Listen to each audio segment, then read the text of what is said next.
உனக்கு எத்தி நாட்டு இளவரசியும் அதுக்காக நான் டாபர் வச்சு விட போறாள்.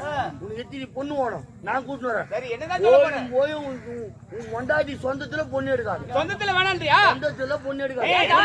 பொண்ணு எடுக்கணும் அது மாதிரி தான் சொன்னாங்க அம்மாக்காரி. அத்தை பொண்ணுக்கு கட்டிக்கிட்டேன்னாங்க. 2 நாள் தான் கல்யாணம் பண்ணி மொத்தத்தையும் வாரி ஒண்ணு கூட விட்டு ஓட்டான். 2 நாள்ல ஓடுற அளவுக்கு என்னடா பண்ண? எதுவுமே செய்யல. கம்யூனிட்டி நீ எதுவும் பண்ணாதனால தானே 2 நாள்ல ஓட்டுக்கிறா.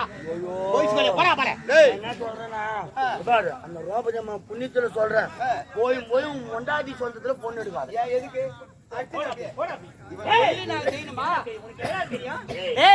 அம்மா வந்த பிறகுதாண்டா ஆடாச்சு மாடாச்சு கோயாச்சு அம்மா கால் ராஜ் சரிமா? அரண்மனையில் தாலி கட்டு காலை வச்சாங்க. அரண்மனையில 60 பசுமாடுக்கு மொத்தம் சேர்த்து போச்சுடா.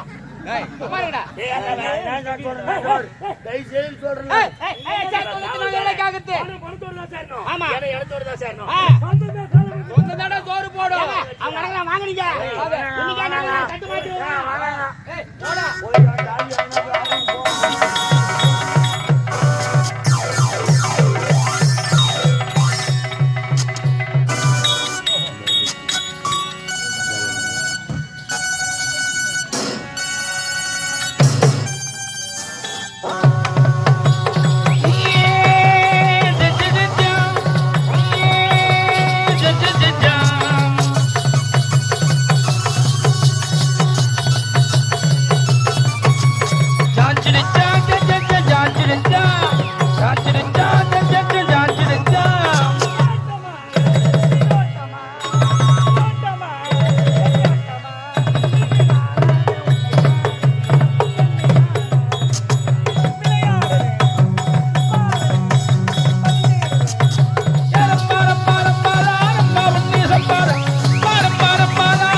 நான்கு குணத்திற்கு கட்டுப்பட்டு பிறந்த வீட்டிற்கும் புகுந்த வீட்டிற்கும் பெருமை தேடி தருபவளே பெண்ணாவாள்.